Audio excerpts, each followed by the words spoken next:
All right, so today we're on 1 Peter 5, 1 through 5. Now, as an elder myself and a witness of the sufferings of Christ, as well as one who shares in the glory to be revealed, I exhort the elders among you to tend the flock of God that is in your charge, exercising the oversight, not under compulsion, but willingly, as God would have you do it, not for sordid gain, but eagerly. Do not lord it over those in your charge, but be examples to the flock. And when the chief shepherd appears, you will win the crown of glory that never fades away.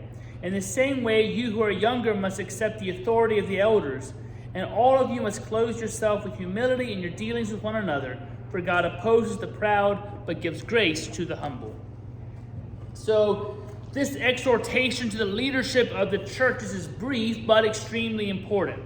Remember, these new Christian churches are undergoing some sort of trial and suffering. The letters brought that up twice, going through sufferings. So leadership would have been vital through that difficult period. And again, this is still the early days of the church. And so leaders are all new to this. You don't have any of these, I've been on the session 5 times now, and I've been here for 50 years. The church hasn't been around that long at this point. So this is all still pretty new. And how we are to be leaders in the church. So the word itself, presbyter, means one who is older, and hence, according to widespread belief, one who is wiser. This wisdom, joined to the respect accorded to the older members of the community, made for an easy jump from older to leader. So that's where the word Presbyterian comes from. It's from the elders, the older. Maybe it's because we have mostly older people in a lot of our congregations these days. It could be that. Probably not, though. But it does come from this form of government, the elders who are the leaders of the church. We cannot say for sure that every congregation had a number of elders.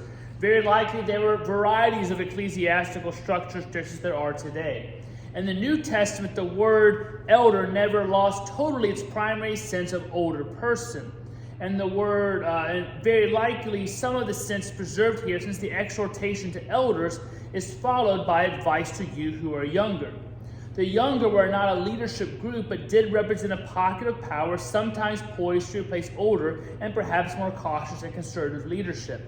In 1 Timothy, lists of duties included advice to younger and older members.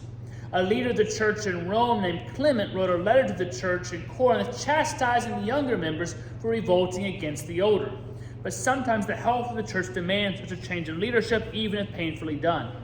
So like at our church, we try to keep a healthy mix on our session of members who are age-wise older and younger. So you have people who've been around the block a while, who have experienced things, who have the wisdom of the ages, and sometimes younger people who can bring new ideas, new understandings of how things are at work today. We also like to have a mix of people who've been in the church for 50 years sometimes. They have the historical memory of how things have been done.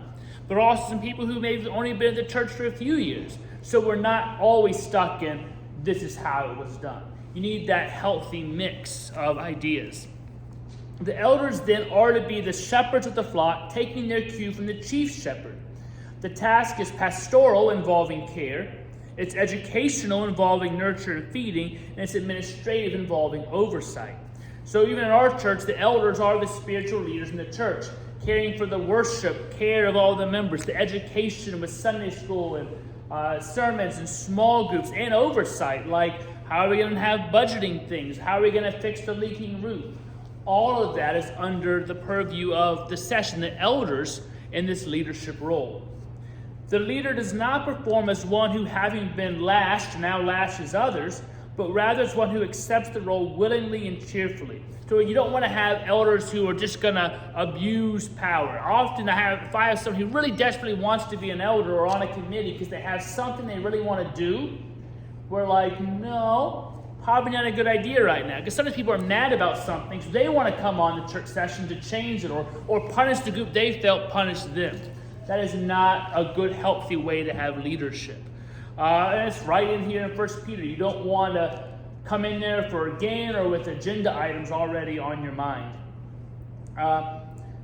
Sometimes persons rise to places of leadership in the church when they could not do so in any other arena.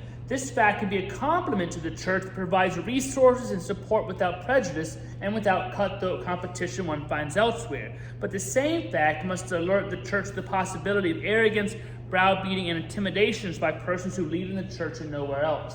That often happens sometimes throughout history of people who were not allowed to lead in other parts of the world or life. They find a place of power in the church. They want to hold on to that power. They use it to kind of make themselves feel better, put up on a pedestal, browbeat others, because they have no other power elsewhere, even in their homes or their business life or in society, but they can find it in church and almost kind of corrupts there.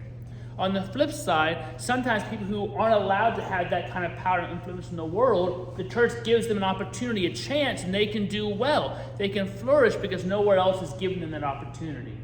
There's a shadow side to everything in life for the most part. So we'll get to more of that in a second. So leadership, especially sudden leadership, can bring out the worst as well as the best in a person. And nowhere is this more evident than in the area of financial gain. And at least in some churches, the elders were paid in the early church. And the prospect of material gain no doubt attracted the unqualified. Kind of like, with foster parents. Some foster parents are amazing. They do a great job. They transform kids' lives. Others do it to get an extra check, try to do as least amount of money for the kids, care for them as little as possible. They're in it for financial gain. The same thing happens in all areas of life. To prevent even a rumor of such a violation of church leadership, Paul reminded the Ephesian elders that he had done manual labor to support his mission among them. Perhaps financial carelessness breeds in a room where love, forgiveness, and trust overflow. Many churches have had issues with extortion and bad bookkeeping. So in a church, we want to trust each other, but that can also then cause bad things to happen. The very first church I served, I got there and I found out their tradition was this one couple took all the money home from the offering and counted it at home and then brought it back. I'm like, no, that's not a good idea. But for me to even suggest that's like, but you don't trust them? They've been members here for 35 years. They're pillars of the community. It's not that I don't trust them. One, I don't want to create a thing that's easy temptation. And two, if anything, if there's ever a mistake, if someone says, well, I put $100 cash and we had no cash offering this week, only checks, where did that money go? It automatically puts suspicion on them, even if maybe the guy who said he put $100 and forgot he did, or if it got lost somewhere else. It protects the other people as well. So at our church, we have a series of checks and balances to kind of keep that from happening. The person that deposits the money and sends out the money can't write checks. They're also the same person who's reconciling the checkbooks. If you have the same person who's reconciling the books able to spend and input money, that's not a good combination to protect that person as well. With the offering on Sundays, we have a rule that 2 elders or deacons have to put the money in a bag. They can't be related. They have to sign off on it because people want to know their finances are being protected. Because unfortunately, in a lot of churches, there's been a lot of cases of embezzlement and in other nonprofits. So it may be that greed is not as present in the churches elsewhere, but we are more aware of it sometimes because it is such a contradiction to the life of Jesus and his call to discipleship. Whatever the reasons and whatever the circumstances in Asia Minor, the writer felt the need to say to church leaders what they already knew: this isn't for sordid gain. And that's the life of the church. We need leaders to lead in all these areas of oversight, of care and nurture, of education, of worship. And you don't get a lot of gain out of it. You don't get a lot of prestige being a church elder. You don't get paid. You don't get to make contracts and get under the table money. You don't get slush funds. It's not like politics where then once you're in a leader, you can charge $1 million to speak at something. It's all for the good of the church, for the good of community, for the good of your own faith life, hopefully as well.